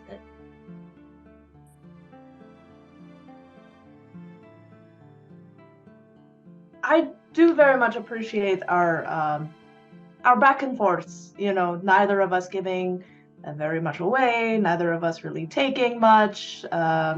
We end up both even more frustrated that the other does not trust each other enough to give any definite answers in the hopes of remaining aloof and mysterious. It's true. You know, it feels like we've been at this dance for 4 months, but really it's been like 2 days. No, you know, it is a game of chicken. One day one of us will break, give away a little bit more, and become perceived, become known to the other. Yes. Fun fact, my father also hated chicken. I also hate chicken. This has been more or less the same as every conversation we've ever had. So It is true. yeah. This Can't game really- of Can't really describe it any other way. well, this game of chicken will continue until maybe you decide to share a little bit about yourself. Other than you are amazing, incredible agent of chaos, which Well, I mean, to be fair, I have shared a lot about myself. Shared my outlook on the world. My life is an open book. I've written a dozen autobiographical songs, tankers on, various plays. No children that I know of. I've left a you also- lot. you talk of the past. That is inconsequential. That is not what you're afraid of. That is not what you are uncomfortable with sharing. You love talking about yourself and what you've done.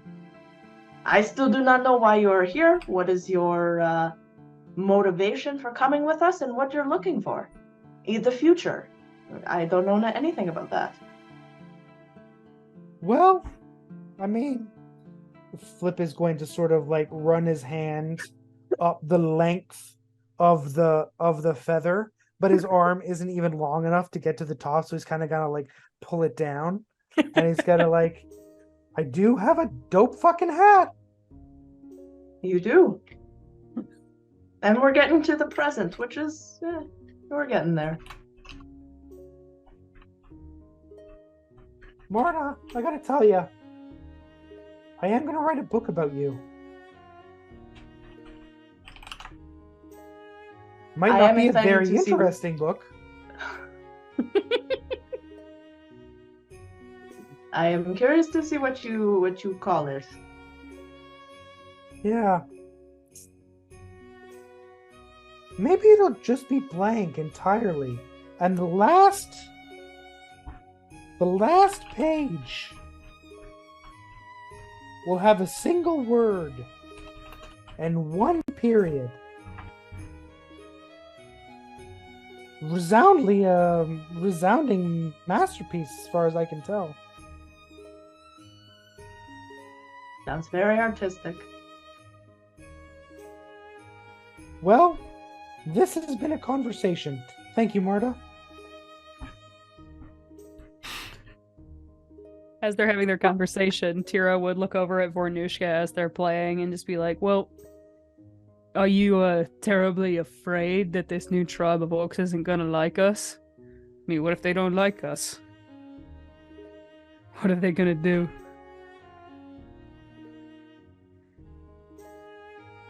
I can't hear you. It's this loud airship. I think we're going through a cloud. I said they have a tribe and we have none. The numbers are against us, Teera. Well, yeah, but I mean, Do you think a song and a dance will help orcs? Especially in the situation that they're in with the territories, the ongoing chief wars, the warring states. probably not. Think a smile and an apple pie will satiate what they want?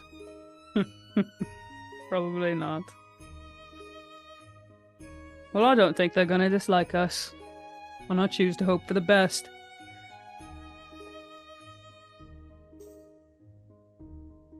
Perhaps I'll use it as a scouting mission to see which orc tribes are worthy to join my own or to be consumed. You do that. You might have to make the introduction for me, you know. You're significantly greener than I am. I know the ins and outs, but they ain't gonna trust me like they trust you. Depends on the tribe, depends on the war. There's a lot of bad blood with, ironically, the blood tribe. Mm-hmm. That's fair. Well, We're an unusual tribe. We're not like the others. yeah. You're all one family, right? Wasn't that your mother's axe? Yeah. Didn't Well, your mother take? Your mother took a whole bunch of husbands. Well, think of the tribe as a set of multiple families under one chief. And I'm the chief. My families have maintained the blood axe for hundreds of years. Believe you me, if one of the lesser families got the opportunity to take on a blood axe, they would. It's pure might and strength that we hold them down. Well, maybe it's a good thing that your tribe and mine never crossed paths. Not a ton of overlap in the geography. Yeah, it would be hard assimilating your tribe into ours. You're damn right it would be hard. Strongest families would be isolated from the weakest ones. You have to figure out a path of execution. Listen, you'd have a hard hunt to look for a weak family in my tribe. I'll tell you that right now.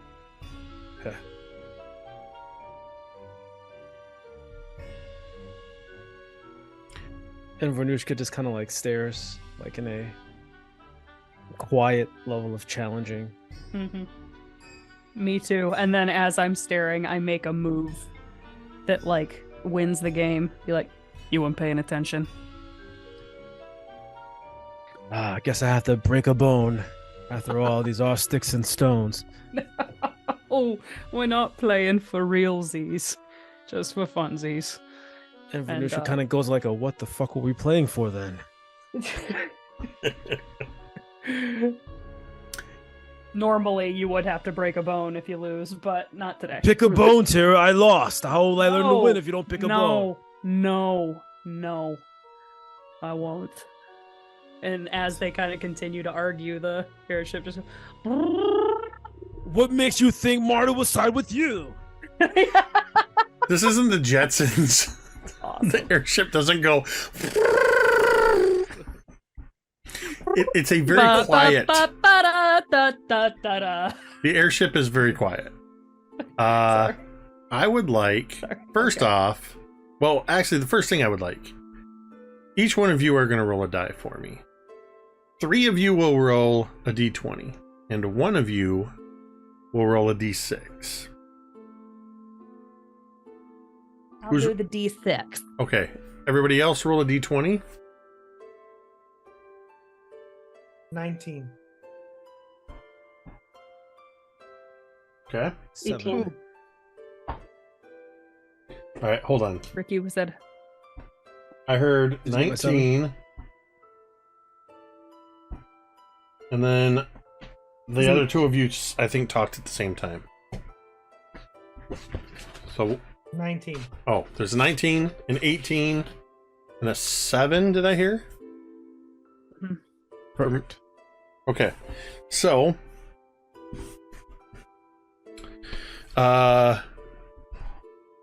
it is... How high are you flying? Is one question. Flip. Are you going high? 1,000 yards. Okay. The temperature is 40 degrees cooler as you begin flying. A combination of the wind blowing and you're getting into some moisture from the clouds. There is a... Somebody roll a d8 for me. There is a strong wind blowing.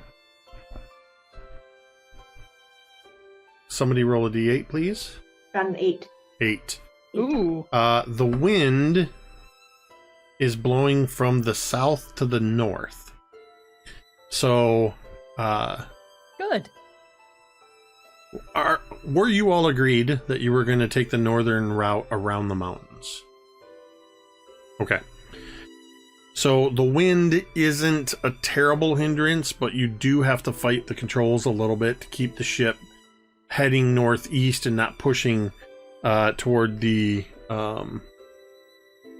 fully to the north. So Flip, I will need a piloting check from you. And Great. so we'll start with that. I still have my D6. Also, it's not raining. It's just waiting. Oh, good. There's no rain, no precipitation. 32.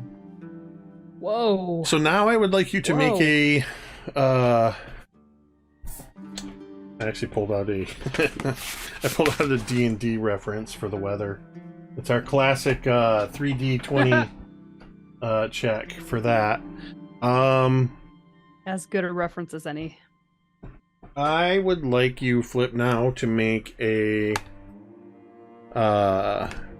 just gotta make sure we have this. Yes, a survival check. This is specifically a survival sense direction. I'm going to give you a +4 circumstance bonus because the ship does have a, and I can't think of what it's called. There's a specific name for it, I think, but it's a compass that's mounted horizontally next to your steering wheel.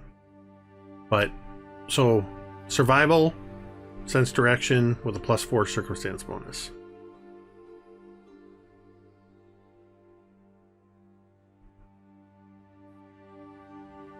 Flip is untrained in only 2 skills. Do you want to guess what one of them is? Survival? There's like 20 skills in Pathfinder. Flip is trained in 18 of them. I will say, All right, because you're first- all on board, Can I aid? that anybody else can make a survival roll. I would like to do that, please. I got 11. I got a 31 to aid him. So aid is weird in aid is weird in Pathfinder because you're basically rolling to see if you can help. And I don't.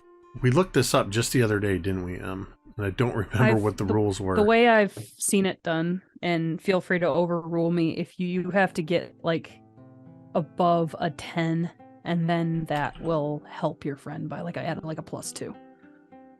That's what I've seen. Yes, you are correct. It was if you succeeded, then you give a +2 circumstance bonus to Flip. So Flip, you get an additional +2. So that's a total 13. of 13. Okay. We'll see what that means at a later time.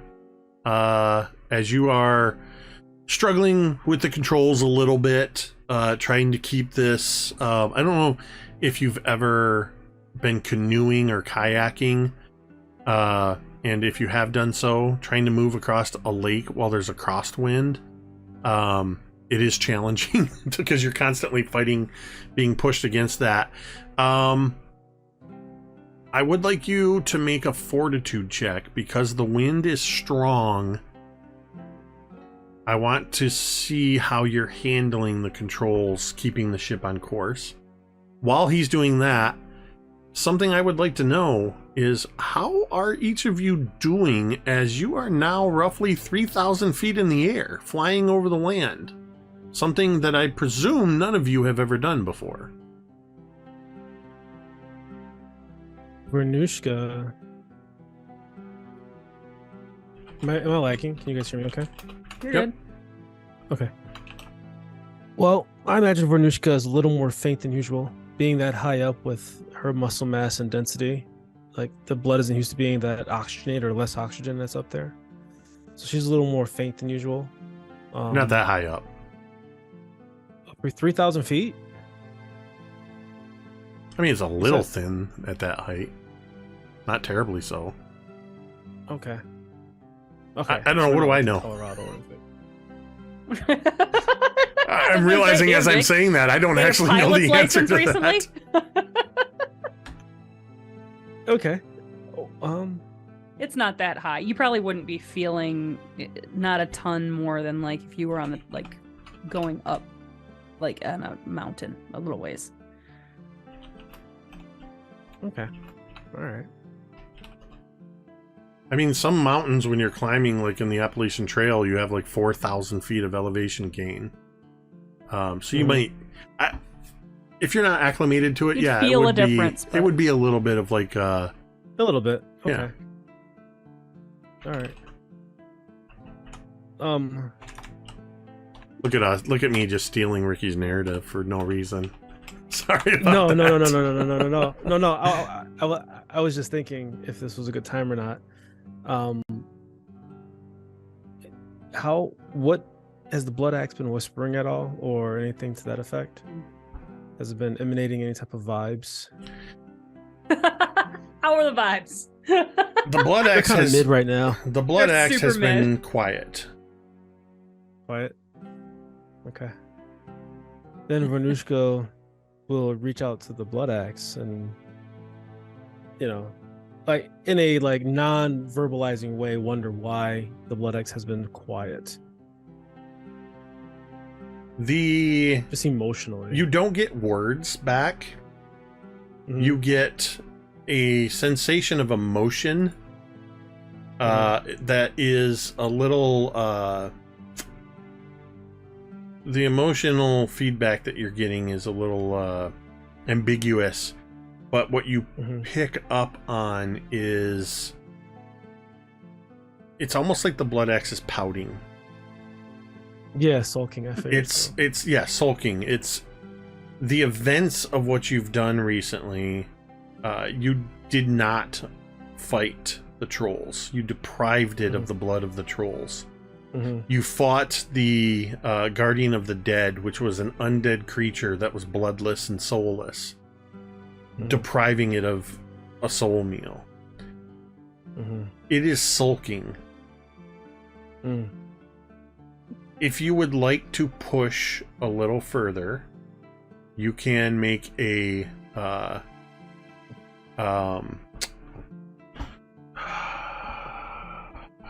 it would be, what is the sense motive? Is there sense motive in Perception. Just pretty much perception, I think. here? Okay, so yeah, you make a There is sense motive in 1E, but not this game. I thought there was in here. Yeah, go ahead and make a... It's a feat. Would you say it's a feat?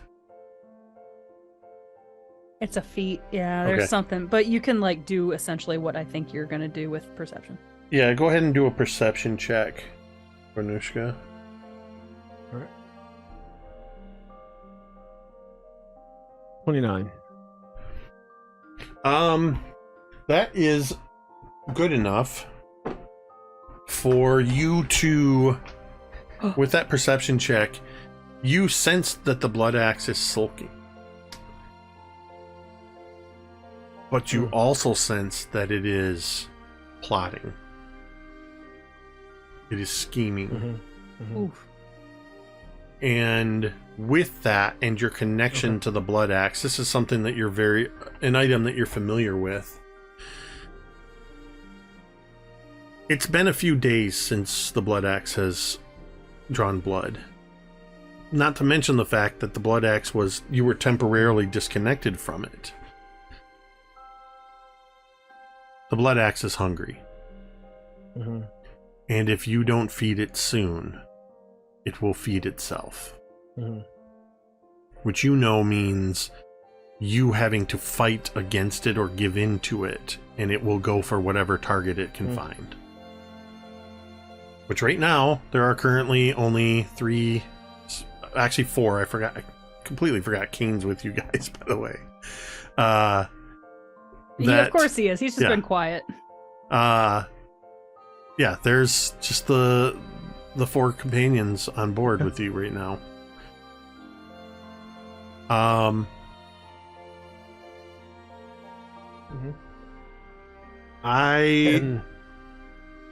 For a moment in time. Go ahead. Am I roboting? Can you guys hear me? Nope, you're fine. Can you hear us? Okay. Vornush'ka kind of like looks over. Yeah. It's just a little robotic, that's all. Vornush'ka goes and looks over at the looks down at all of the traveling, as we're flying over the landscape. And she just quietly thinks to herself, perhaps orphan you to another orc tribe and see how you fare there.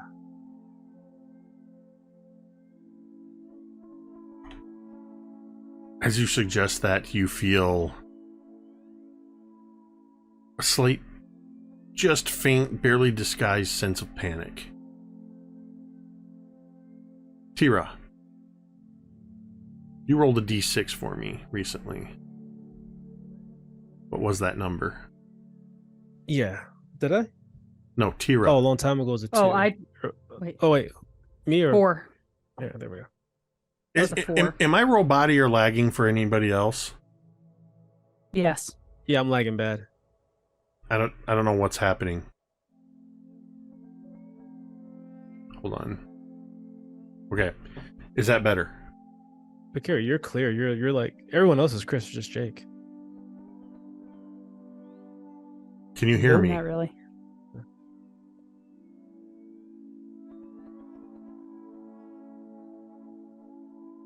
Yes. 7 seconds.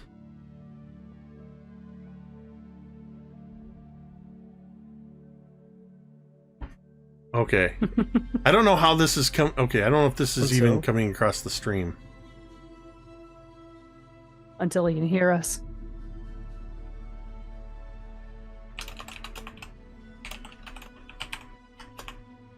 The audio is, but the feed is frozen on mine. I'm saying it's smooth. Can you hear me now? Until he can hear us. Just so Cari. Can you hear me Alright. now? Yes. Can you hear me now? Yes. Yeah, you're fine now. You can hear me fine. Yes. Yeah. Yep. There was like a Yes. 7-second delay. Thanks everyone for joining us tonight on Scribes and Scrolls, our Pathfinder 2e campaign here on Mini Terrain Domain. You can find all of our merchandise at teespring.com. Including shirts that say, "What would Flip do?" Oh. Coming soon to a store near you. WWFD, baby. Okay, can anybody hear me?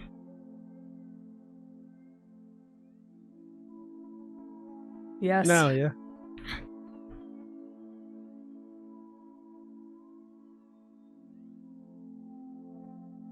Thanks for watching tonight, everybody.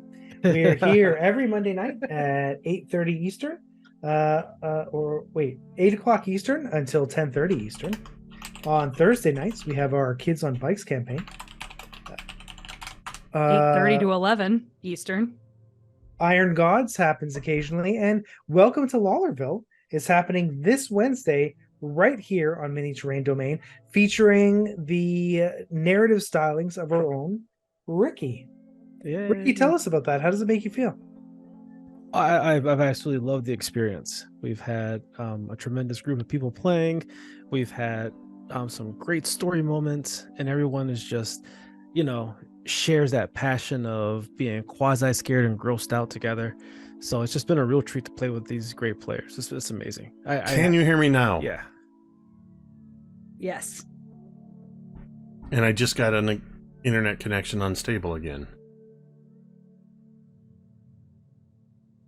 Can you hear me now? We've more or less ended the game for now, Jake, so you can just relax. But it's not ended. You're just flying in the air and the ending didn't happen. I mean, I blame the internet for that. I'm just, All right. Can you hear me? Yes. 6 seconds. All right.